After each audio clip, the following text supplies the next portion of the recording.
Why do I want to be in business? All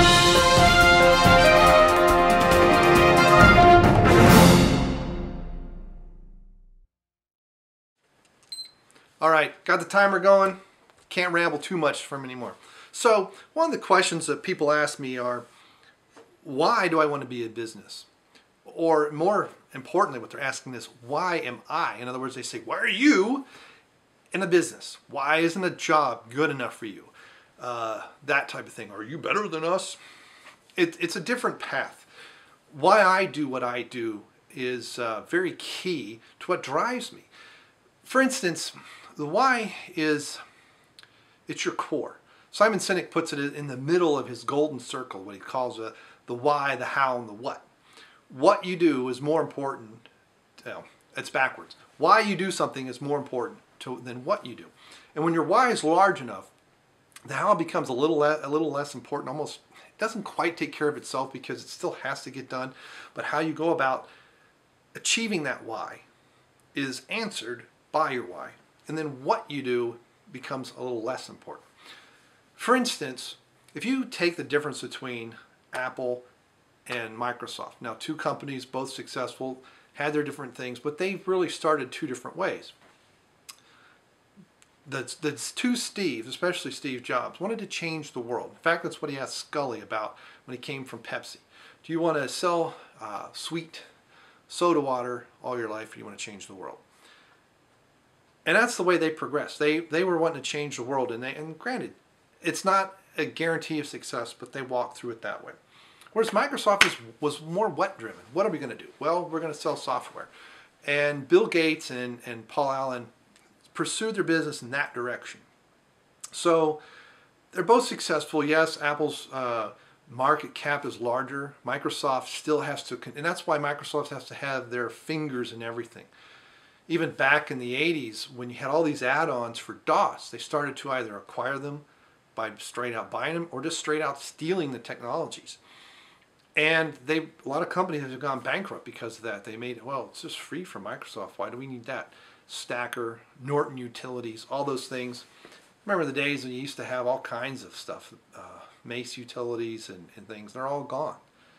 Even with Windows 3.5 and T351, you could replace things.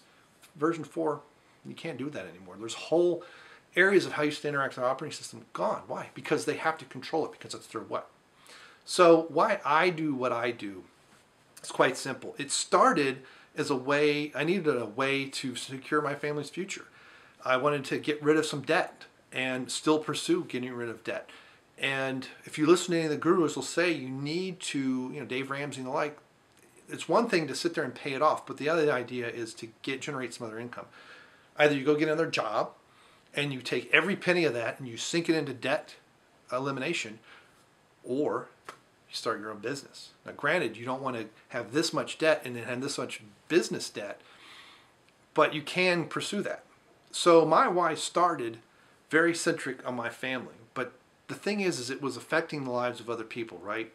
So my wife and my children, I wanted to leave them a little bit larger legacy than I was. And then as that started to come about, I started to expand. And what happened is my why grew larger. My circle got bigger, but it got bigger from the middle. And now my big why is you guys, is to help other people see the potential in themselves. Jay Kubicek likes to say that people have 99% of what they need to succeed. What they need is that 1%, that little nudge, that little oomph, a little bit of direction, a little bit of coaching, and they're there. It's amazing to watch people who wandering around know they want something else, but they're not sure.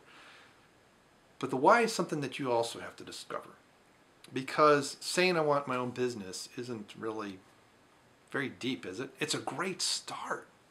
Okay? Maybe it is debt. Maybe it is freedom. I don't know. Maybe you have an elderly parent you want to help. Take that why and concentrate on it. Blow on those embers and let's grow that till it's a roaring fire, or whatever metaphor you want to use. It's a seed, right? We'll put it in good soil, we'll give it good water and good sunshine, and it's going to grow. What happens? Well, it'll grow large, it'll bloom, it'll drop more seed, and then it'll be a few more plants, and then a few more, and then a few more, and eventually we'll have a whole huge forest. It's going to be your success. It'll be your story. And you're going to be sitting where I am telling others about you. It's going to be awesome. So, as we run out of time, thanks for joining me. Goodbye.